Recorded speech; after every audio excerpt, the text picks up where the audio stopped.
Independence day எல்லாருக்கும். இதோட 78 years முடிஞ்சு 79 இயர்ஸ்க்கு நம்ம போக இருக்கிறோம். இந்த இண்டிபெண்டன்ஸ் கிடைக்கிறதுக்கு அநேக ஃப்ரீடம் ஃபைட்டர் அவங்க லைஃபே கொடுத்திருக்காங்க. அநேக பேர் அதுக்காக ரொம்ப ஸ்ட்ரகிள் பண்ணிருக்காங்க.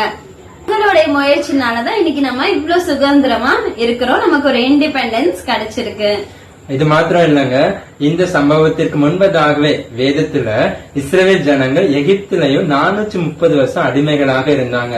ஆனா இவங்க அடிமையாக இருக்கக்கூடாதுன்னு நம்மளை படைத்த ஆண்டவர் பார்த்து நம்மளை மீட்டெடுப்பதற்காக மோசே, ஆரோன், யோசுவா இவர்களோட அநேக தலைவர்களை உண்டாக்கி ஆண்டவர் நம்ம யாருக்கும் நம்ம அடிமையாக இருக்கக்கூடாது என்பதற்காக நம்ம மீட்டெடுத்தார். அதை நம்ம பார்க்கும்போது அந்த அளவிற்கு ஆண்டவர் நம்மள அதிசயமாக வழி நடத்தி இருக்கின்றார்.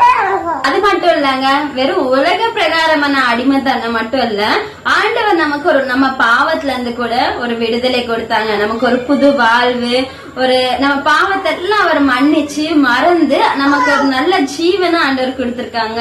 அதற்காக அவர் செய்த தியாகம் இயேசு கிறிஸ்து தன்னுடைய ஜீவனையே கொடுத்தாருங்க. இன்னைக்கு நீங்களும் நானும் பாவம் செய்கிறோம், ஆனா அதை மன்னிச்சு ஒரு விடுதலை பெறுகிறோம்னா அது இயேசு கிறிஸ்து உங்களுக்காக எனக்காக சிந்தின ரத்தம். ஆகவே நமக்கு சுதந்திரம் இருக்குன்னு நம்ம எதற்கு பயன்படுத்தணுமோ அதற்கு தான் பயன்படுத்த. நன்மையான காரியங்களை சுதந்திரமா செய்யலாம், தீமையான காரியங்களுக்கு எப்பொழுது இந்த சுதந்திரத்தை நாம பயன்படுத்தவே கூடாது. ஏசு கிறிஸ்து எங்களை மாற்றம் இல்லங்க, உங்களுக்கும் விடுதலை கொடுத்திருக்காங்க.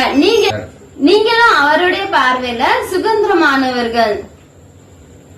நமக்கு தந்த சுதந்திரத்தை நம்ம ஏசு கிறிஸ்துவுக்கு மாத்திரம் பயன்படுத்துவோம். ஆண்டவர் நம்மளை ஆசீர்வதிப்பாராக. God bless you all.